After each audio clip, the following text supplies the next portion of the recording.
சற்று முன் கிடைக்கப்பெற்ற மிக முக்கியமான செய்தி ஒன்று வெளியாகி உள்ளது. திராவிட முன்னேற்றக் கழகத்தின் தலைவரும் தமிழக முதல்வருமான ஸ்டாலின் அவர்களது பதவி ஒட்டுமொத்தமாக இன்னும் 9 மாதங்களில் முடிவடைகிறது.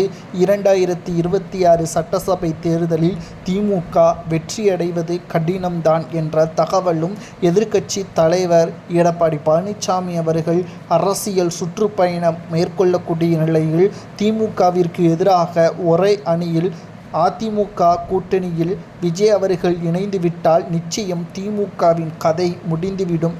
கடந்த 4 ஆண்டுகளில் மட்டும் திமுகவின் ஆட்சியில் 24 லாக்அப் உயிரிழப்புகள் நடந்திருக்கிறது. விசாரணை என்ற அடிப்படையில் கிட்டத்தட்ட மிகவும் மோசமான கொடூரமான முறையில் விசாரணையை நடத்துவதா? இதை ஸ்டாலின் தட்டி கேட்க மாட்டாரா?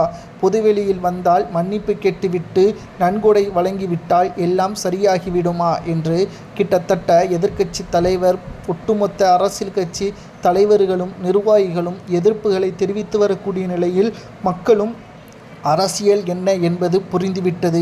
கடந்த 2 நாட்களாகவே தமிழகம் முழுவதும் பரவலாக பேசப்பட்டு வருவது தமிழகத்தில் நடக்கக்கூடிய ஆட்சி சரியில்லை என்றுதான். ஏனென்றால் நேற்று கூட டிஎன்பிஎஸ்சியில் கிட்டத்தட்ட மிகவும் மோசமான முறையில் கேள்விகள் கேட்கப்பட்டது.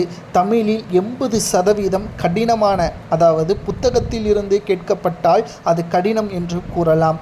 எலிஜிபிலிட்டி 10ஆம் வகுப்பு என்று கூறிவிட்டு டிகிரி ஸ்டாண்டர்ட் லெவலில் கேட்கப்படுவதும், கலைஞர் பற்றியான கேள்விகள், விடியல் பற்றியான கேள்விகள் கேட்பது எந்த விதத்தில் நியாயம்?